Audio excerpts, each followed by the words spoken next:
Hello everybody, Andrew Owens and Douglas Farmer here from Doak Campbell Stadium, the site of a game that'll go down and be remembered across college football for quite a long time. When the day started, Andrew, you said it reminded you of 2005 USC. I think this lands right next to it. Absolutely. I mean, I don't think you could have had a finish that, you know, felt more like 2005 USC in terms of how close Notre Dame was and looking like they scored and then having it, you know, taken away. And I don't mean that as in it was a bad call, but taken away in terms of they thought they had won. They thought they had won with, I believe, 6 seconds left on the clock.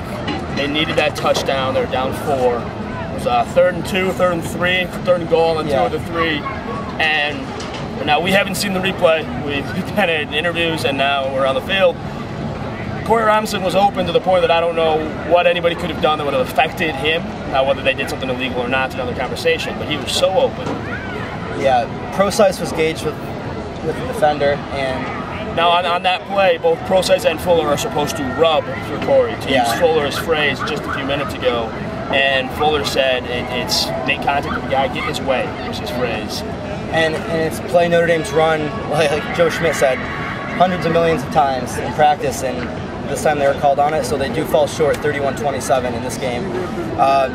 A silver lining for Notre Dame in this game, Tarian Folston. He finished with 120 yards on 21 carries.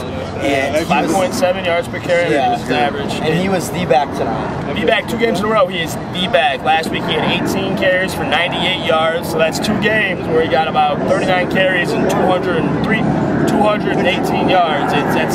He's become the guy. Yeah, and I remember we were talking 1 week ago after the game that we didn't think there would end up being one guy, and you know maybe it still won't be, but he was that guy again today for the 2nd straight game. And with him becoming the guy, you have to wonder how that will affect Notre Dame moving forward. Not only with Navy, but in Arizona State, Northwestern, Louisville, USC. Andrew, Joe Schmidt was just asked, how confident are you you'll win the rest of your games? And he replied, as Joe Schmidt is one to do, I believe we're going to win every game. Even after we had that play taken away, I believe we were going to score on the next play. But the question stood for a reason that Notre Dame is in a good position. Loss aside, loss included, they're in a good position to move forward. And I think generally speaking, heading into this game, most people felt that Notre Dame needs to go undefeated to make the playoffs.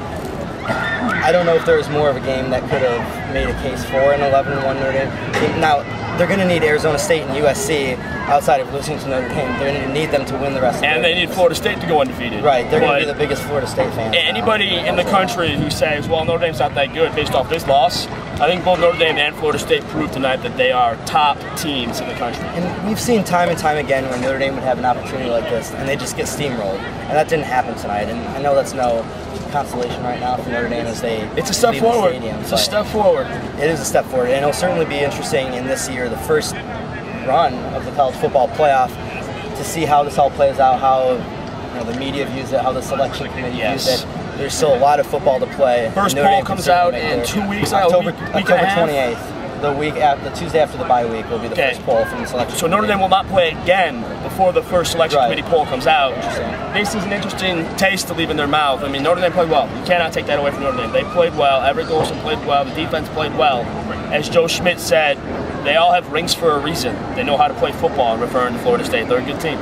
And Jameis Winston still has not lost at Florida State. What was the sign you guys saw? You looking at a sign that came up the field? Yeah, someone had a sign that said, I don't always win, and then said, just kidding, yes I do. So, but that pretty much sums up Notre Dame's close loss and where they go from here.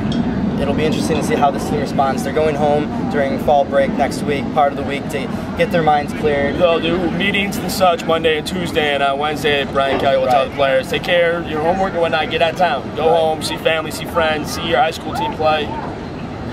It'll be interesting to see this sitting in their minds as they have some time on their hands for the first time in about a month. So stick with us every step of the way as we cover this 2014 Notre Dame team after this 31-27 loss to Florida State. We'll see you next time.